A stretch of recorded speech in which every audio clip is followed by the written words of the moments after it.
We do have some questions. If you guys are new here, we have a segment called Why Don't They Just, where we encourage you guys to ask us these crazy questions that are seemingly obvious answers.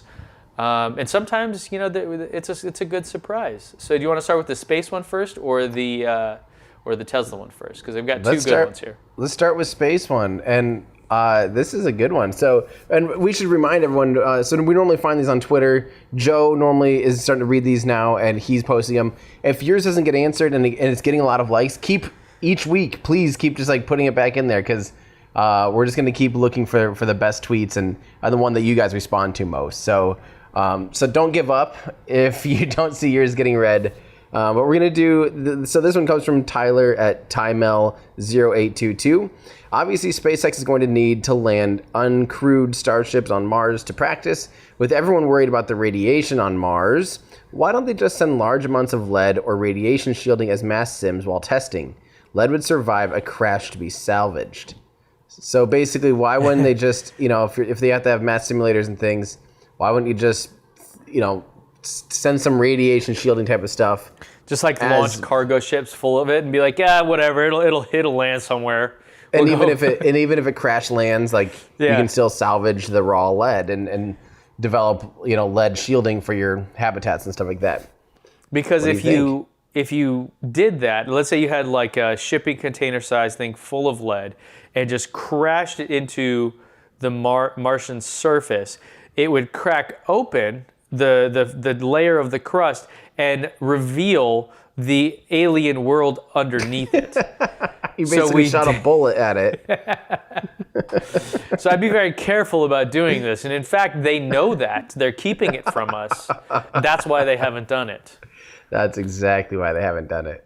There you go. Answered. Answers with Ben. So I think for me, that's reasonable, but I think honestly, I think they would want to send more valuable things to Mars on the first couple that, the whole radiation thing being horrifying and things like that. I think the answer to that is getting underground, or, it's just not quite as bad as everyone thinks. I'm pretty sure I saw that a 2-year trip to Mars with minimal shielding is not that different than smoking a pack a day.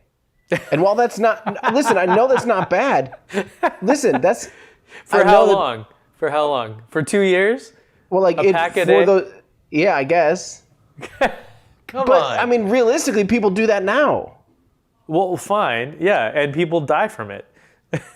And people die from it, exactly. But it's not like it's like... So you're saying astronauts have a death wish, which is probably not that far. But if you're willing to be the first person to explore a new world ever, and you're standing next to someone that literally does smoke a pack a day, and they've survived to be 85, and you could go explore a new thing, it's not that bad. It's not like you will die. It's just that it greatly increases your risk of cancer from the radiation. Do we know if the materials he suggested there actually would solve this? Yeah. You just need radiation shielding. You need shielding. Ton of it, like an epic ton of it, right? Because if you have a lot of people there. Well, I mean, we're talking about at first just protecting your crew. So you'd need enough for your habitat basically, and didn't you can use other Weir things. Talk about You can this? use. Yeah, he did, kind of.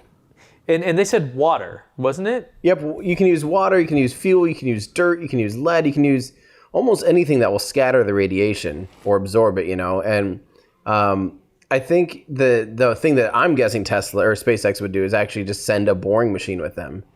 And literally just bore down a little bit into Mars and develop habitats under the surface.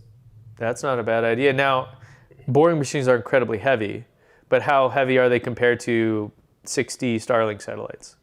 Right. Well, and now you're talking Starship, which Starship can land about 100 tons to the surface of Mars. And I'm guessing that it could easily land a boring machine. So I think it'd be better. You could just send direct. You doesn't need it. Just turn it on in space, have it going, right?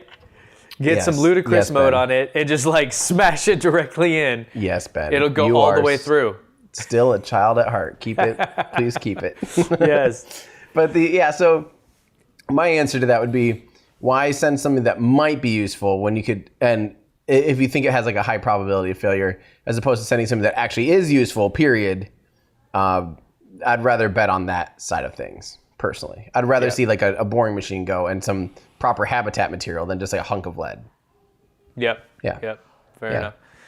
Now we have another Why Don't They Just here that didn't get as many likes, but I wanted to call out because I've been yammering about this forever. The Tesla App Store. So this is Death's Keeper. Cool little icon there, by the way. Why don't they just launch a Tesla App Store already? Everyone wants it. Why not just implement it? Another income source is never a bad thing. So, Tim, what say you? Why? That's the biggest. Why don't they just? Yeah. Period. That is to me the and I think we should just do that every week. Why don't they just launch the App Store? Why don't they just launch the App Store? Why didn't you just like? Come on. To me, that's there is some things to consider here, I would say, and Elon has had a point. I would say I would disagree, or I would say his point is losing its strength over time. As Tesla delivers more and more cars. So if you recall, Elon, so I actually got to ask him this on a press call. And it was like, they were like, we're focused on these things. Make sure only to ask about these things. And I'm like, cool, how about this thing? That I've just been dying to ask you forever. Right. And he answered it, and he said his thinking, his point was that without millions and millions of people using it, it wouldn't be profitable, it wouldn't be valuable. And he's thinking tens of millions, I think is what he said. Now, I think that's a bit overblown. The thing that, so there is stuff that they would have to do. It's not like you just go, to a website and say, okay, let me download a new app store platform. Like, no. You have to write code. You have to have APIs. You have to have approval mechanisms. You have to have data security. You're talking about installing software on a car. So now, despite the people don't really know this and it's not obvious, but the system that actually drives the car and the system that plays music and things are totally separate.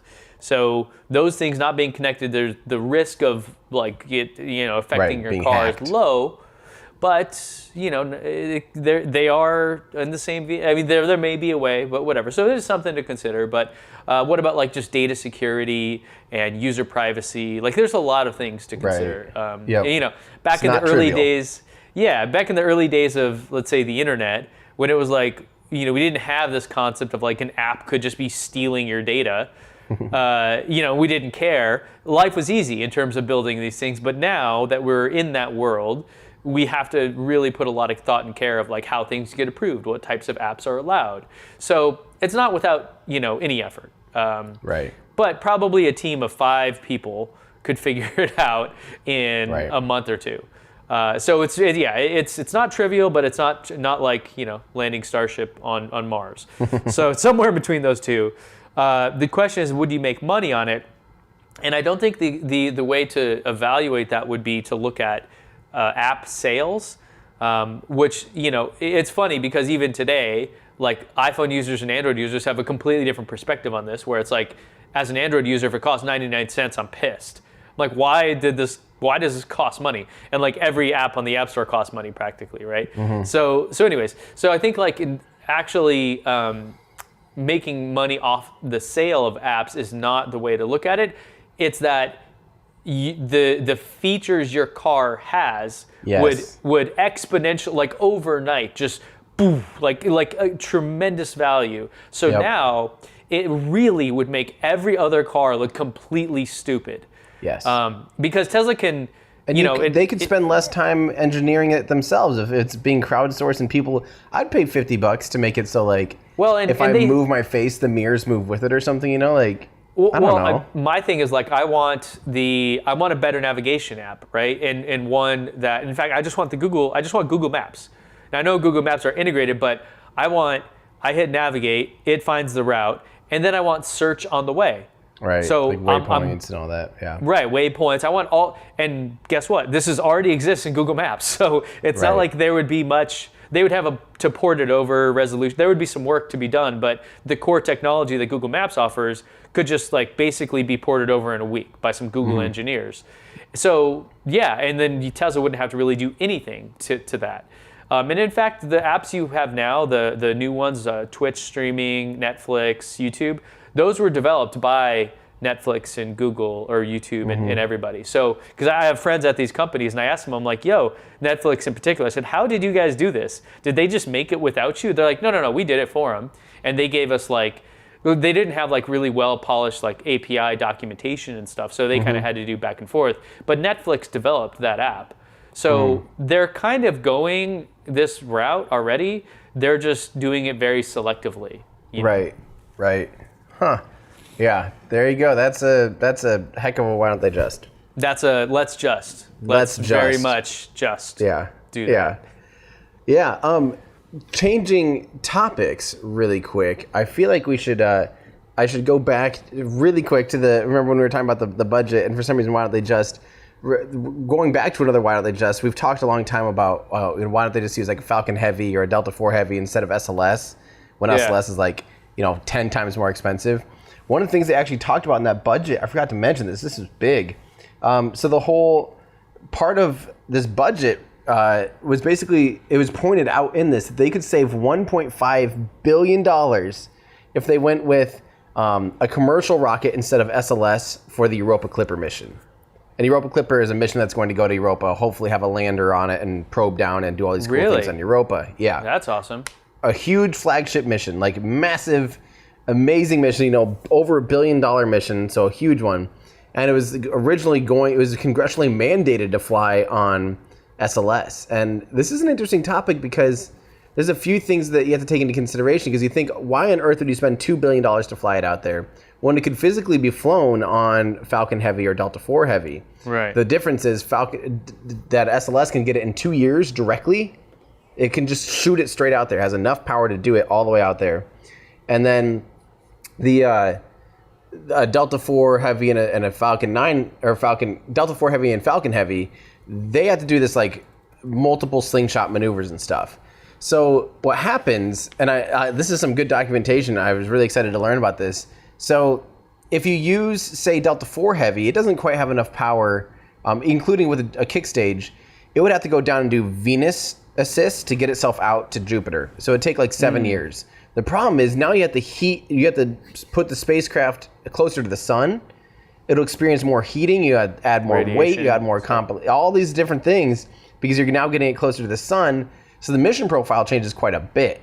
So it's actually pretty hard. Falcon Heavy, if you do a fully expendable Falcon Heavy, no recovery at all, which would still be a third the price of Delta IV Heavy even, you can do just one Earth assist and sling it out there. So it would still take a long time. I think that'd probably still be a 7-year mission too, but it would offer a huge cost savings. But the other thing people need to remember that's not easy to think about is 5 years of coasting isn't free. It's not free. You still have to pay mission managers. You have to still pay people to be checking out of the spacecraft. And think about hiring, let's just say 5 people for 5 years that all get paid $100,000. Yeah. That's not cheap, But then again, that's still way cheaper than $1.5 billion. So So is Europa the one that we think there might be life on? It's a pretty good candidate because it definitely has liquid water underneath its icy crust. Got it. And then Titan is another one that we would potentially be able to live on. Is that right?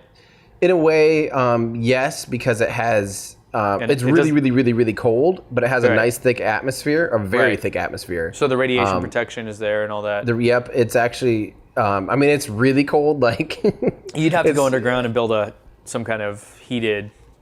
You'd have to take I don't even know how you'd actually survive on the surface, but because it's like it'd be like you're walking around where there's lakes of liquid methane. Oh yeah. Methane is your liquid. So well, you can. You're talking like you could burn it, and it'd be easy to refuel a starship. But imagine just going out to the beach and dipping a toe in liquid methane. You're not going to be too happy there. No. Hey, thanks for checking us out, guys. I hope you enjoyed this clip from our podcast. We do a weekly show here on YouTube, so make sure to subscribe to Our Ludicrous Future, where we discuss all the things that are going to make our future totally ludicrous.